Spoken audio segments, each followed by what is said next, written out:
My name is Kuzhabekova. I'm an associate professor at Nazarbayev University, Kazakhstan. The title of my presentation, which has somewhat changed from the abstract that I sent in my proposal, is Returning Scholars in Kazakhstan and Their Role in Neo-Colonial Oppression in Academia. I will be actually closely following my slides because, if my voice is not particularly clear, then you will have a chance to follow the text. So the purpose of my paper was to use a decolonial frame to analyze the role of native intellectuals in the process of reproduction of colonial structures in modern-day higher education, using an example of post-Soviet Kazakhstan. And the way I understand the colonial frame, it's essentially a paradigm and also a political agenda, which is committed to unpacking the dominant modern civilizational worldview and the inclusion of non-modern system of knowledge and categories of thought as legitimate ways of knowing. The ongoing logic of global domination within the colonial frame is believed to be linked to the expansion of the Eurocentric mode of knowing, being, and representation. And decolonization is understood as the destruction of the persisting global colonialism, an important role in which is played by the disruption of the colonial epistemic structures. Within the colonial frame, there are two views on the role of native intellectuals in the process of epistemic colonization. One is postcolonial view. Within this view, native intellectuals are believed to be, their role is viewed as negligible, reducing natives to passive patients of or uncritical informants of active colonizers, transmitting raw information about the local society to be appropriated by colonizers in the process of imposing imported modes of knowing. And as a result of such a role, native knowledge is typically erased from the historical process. In the revisionist point of view, native intellectuals play a more active role as partners in the production of colonial knowledge, bringing their own forms of knowledge and epistemic regimes, local epistemic regimes, very often determined by personal agendas of these native intellectuals, to the dialogue. What happens in the process is that this local knowledge merges with foreign knowledge, and some sort of amalgamation of these epistemic systems is created. And amalgamation of knowledge allows for historical continuity and survival of the native knowledge throughout the process of colonization. Now, why am I applying the decolonial frame to Kazakhstan? Because the question may be raised whether Kazakhstan is even a colony. Kazakhstan is not considered to be a conventional post-colonial country, at least in a sense of being one of those countries who acquired independence at the end of the Second World War as a result of collapse of Western empires. However, it did go through colonial periods in its relatively recent past. During the period between 1730 to 1917, it was a part of the Russian Empire. Then between 1917 to 1991, it was part of the Soviet Union, which sort of can be considered an empire too. And then since 1991, it's a transitional economy. And as I argued in my other paper, Invisibilizing Eurasia, this relatively ambiguous status puts it in such a position that it's increasingly falling under the Western economic and ideological dominance, being viewed as a periphery. In fact, the fact that Eurasia is invisible and Kazakhstan is invisible as part of Eurasia implies that it's marginalized within the current geopolitical system. Kazakh intellectuals played an important and very controversial role in the history of epistemic colonization. In one sense, they served as agents of colonization, promoting the invading culture, science, and education. In another sense, they were also victims of the process of colonization, being treated as savages despite their intelligence and committed service. They were also the first critics of the process of colonization, being keenly aware of the vices and consequences of the regimes. Now, before I start to talk about the role of native intellectuals in the contemporary period, I want to give you a little excursion into the history of colonization in Kazakhstan to put the contemporary period in a context.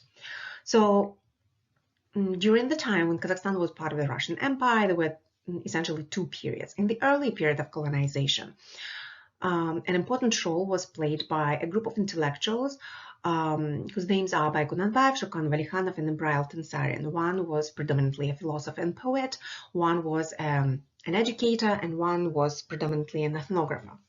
These individuals were educated in Russian educational organization, in case of Valikhanov and Altensaryan, and Dabay never received Russian formal education, but he was influenced by Russian exiles in Semipalatinsk who introduced him to Russian language and culture. So all of these individuals knew the Russian language as well as were familiar with scientific, artistic, and political literature of the empire. They were agentic in a sense that they assisted Russian scholars in collecting and interpreting ethnographic, cultural, political data on Kazakhstan. They also were the first individuals who translated Russian text to Kazakh, and they promoted Russian education and language, believing in its power to link Kazakhstan to the Western world. Some of them actively participated in the creation of colonial institutions.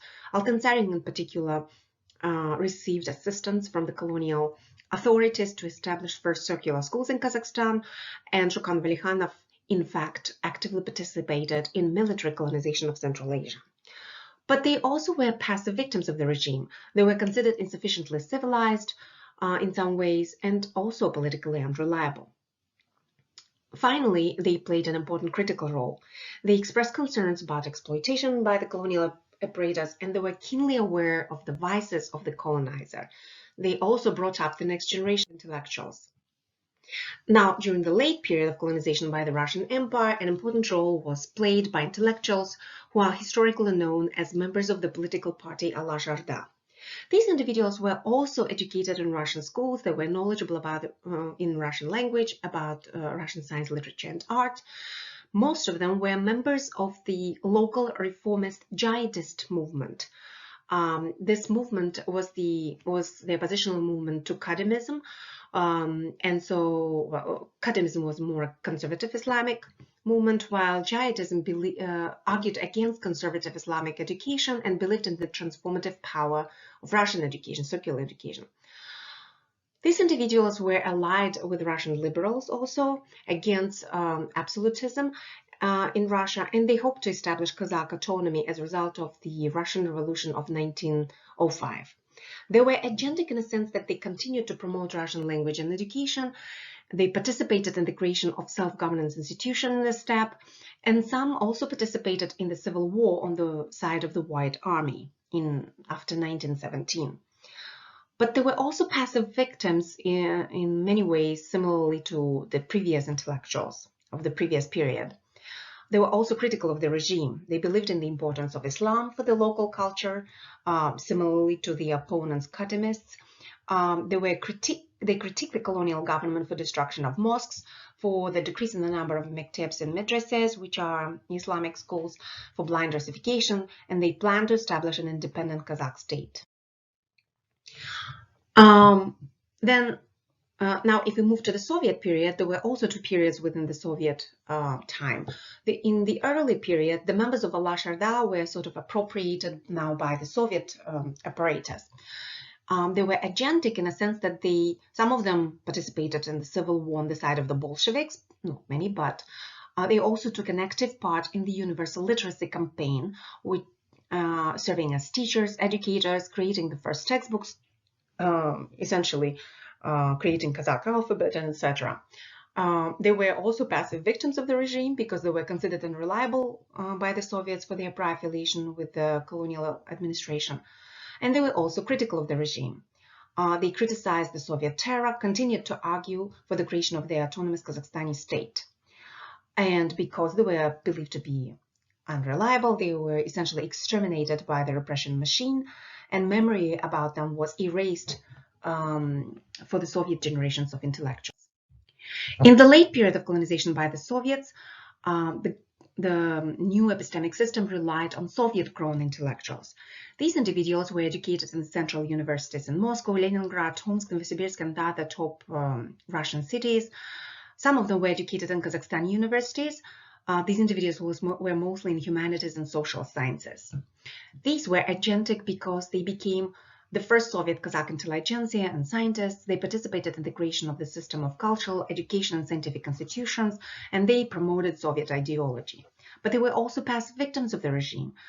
They were considered second-rate compared with scientists from Russia and the European part of the Soviet Union. At the same time, they were very critical of the Soviets at times. Kazakh-speaking intellectuals in humanities and social sciences in particular were behind the nationalist and ecological resistance, which eventually brought the Soviet Union to collapse. They also brought up the contemporary intellectuals educated both in the Soviet Union, in Kazakh Soviet Socialist Republic, and domestically now in independent Kazakhstan. Now, let's move to the contemporary period and essentially move to the main topic of my presentation, the role of the returning scholars in neocolonial epistemic violence.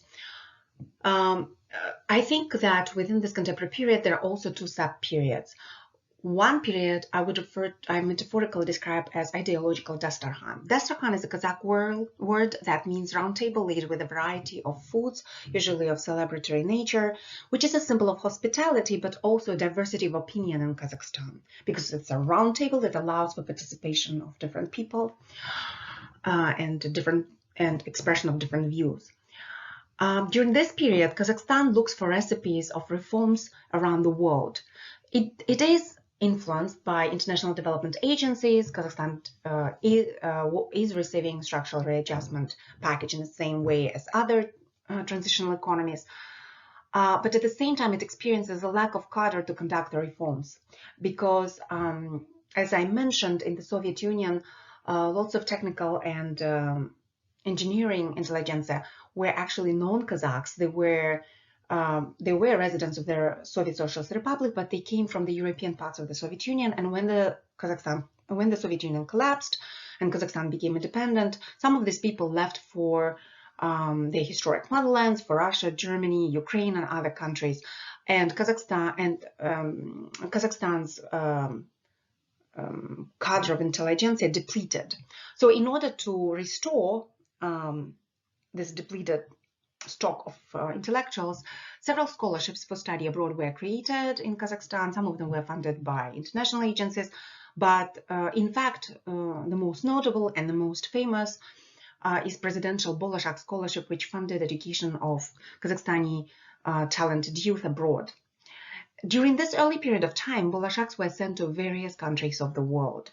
And this was done on purpose because the government wanted to achieve a variety of perspectives. They expected that the youth will come back and bring the knowledge of foreign languages and foreign cultures from all over the world. And as a result, will bring ideas about future reforms from the whole world. Most of these individuals specialized in business, economics, public policy, and international relations because at that time, Kazakhstani reform process was focused mostly on economic reformation. And returnees participated mostly in these economic reforms. They worked in financial system, in business, and in the government. Educational reforms at that time did not involve as much participation from returning scholars. During that time, the process of internationalization did start. As you know, Kazakhstan became one of the first members of the Bologna process, but many partnerships and models at this time were considered and were attempted, were discussed. So ideas came, for example, from Turkey, Singapore, Malaysia, Japan, Europe, North America, China, Russia. For example, a system of Turkish schools was established. There were Russian universities, Kazakh-Russian universities. There were Kazakh-British university, Kazakh German university. So the ideas came from many parts of the world. Different models were tried. At the same time, these models and these ideas were discussed by the local intelligentsia. And at that time, the main intelligentsia that was discussing these ideas were domestically educated, because Bolashaks, as I mentioned, were not particularly involved in the process. But what emerged in the process were self-authored approaches.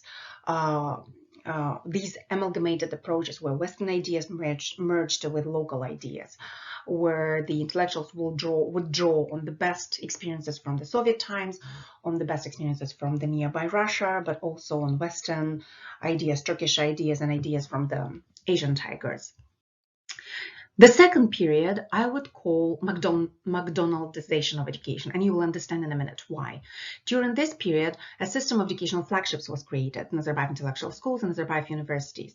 These are secondary and higher education institutions which were intended to channel the adoption of a package of reforms from a small set of countries. The rationale behind that was that the government was not particularly satisfied with the pace of economic reforms. It wanted to catch up with international competition. It wanted to increase the speed of industrial diversification and create an innovative economy. And so there was a realization that Kazakhstan essentially needs its own world-class university and, of course, world-class schools. Within this new model, recipes are now provided mostly by Western partners, because each of these institutions partners with the top universities or top schools in the world. And these schools mostly come from the Western context, University of Pennsylvania, Cambridge, Duke, and others from Northern Hemisphere. So input now is provided from a limited number of local, input now is mostly provided from the West. Ideas come from the West with very limited input from a small number of local players who have the power or who have particular reputation, with essentially with little regard to the past. For example, if we take Nazarbayev University, curriculum at the university is completely Western. It's taught mostly by Westerners in English. Only 2 subjects are borrowed from Kazakhstan, Kazakh language and history. Research is oriented to Western journals, with little collaboration with locals, with little coverage of local themes, and mostly with the use of Western methods and theories. And so what's the role of returning scholars in this process? And so by returning scholars, I now mean mostly Bolashaks and other individuals who received education abroad. These individuals continue to be agentic as in the past. Especially at the beginning, when Nazarbayev University and Nazarbayev intellectual schools were created, they were really viewed as an asset in the process of creation of this new model. For example, if we take Nazarbayev University, they participated in the creation of the university, in the development of the first educational programs, in the recruitment of first students, in the construction of the site, in purchase of equipment and creation of facilities. They were the ones who helped to hire the first faculty. And because the process of creation of bachelor's programs was rushed, some of them even were hired as the first faculty. And Nazarbayev University at that time was viewed as a logical continuation of Bolashak, the reason why Bolashak was created. But in the course of time, these individuals become passive victims of this new epistemic colonialism. As the number of foreigners is increasing at Nazarbayev University, for example, these foreigners are mostly Western educated, locals are started to be viewed as less qualified than foreign counterparts. I'm hearing this throughout many interviews with local scholars, faculty members, postdoctoral fellows, researchers. Many of them are saying that currently they have lower chances to become faculty, top administrators, and even postdocs. And many reasons are provided by foreigners for that. Some are arguing that, well, these local Western educated scholars are in fact less qualified than their foreign counterparts, because when they started the PhD programs, they didn't know the foreign languages as well, and as a result, they fell behind. Some of them are saying that they never had experience in research or teaching, because they were never hired as graduate research assistants since their government completely paid for their education. Another argument is that, especially in sciences and engineering, that Bolashak students had to return home right after completion of their PhD degree, so they never were postdoctoral scholars, and this is very important for contemporary faculty members. And some are arguing even that, well, from the very beginning, PhD students from Kazakhstan were not as qualified as their foreign counterparts because they came with money from the government, so any university was willing to take them. And so they essentially closed the eyes on some unqualified candidates. But whatever reasons are provided, it's becoming more and more difficult for local scholars to become faculty members. So they are increasingly asked to become postdoctoral fellows first in order to qualify for faculty positions, and then many postdocs are now complaining that it's tough for them to transition to faculty positions. And in fact, there is even now a discourse that local foreign educated scholars are not as qualified as foreign applicants for postdoctoral positions. As this critique increases, so does the critique from local intellectuals, especially from domestically educated and the ones who were educated in the Soviet Union. And this partially happens because these locally educated local intellectuals are threatened more and more by the Westerners, by the increase in the number of foreigners, by the fact that Nazarbayev University is presented as the model for the future research university, and they are not familiar with the model. So what they do in return, they are trying to undermine the West by criticizing Bolsheviks as the products of the West. So Bolsheviks and other returning scholars are increasingly viewed as being interested in the pursuance mostly of personal benefit rather than common good. Now, the question is, to what extent are these individuals critical of the new epistemic regime? Unfortunately, I should say that they play a very little critical role. And this can be explained by the fact that Bolsheviks and other returning scholars are largely the products of the Western educational system. They were rarely monitored by local scholars, and they see their future employment mostly within the Nazarbayev University or similar Western universities.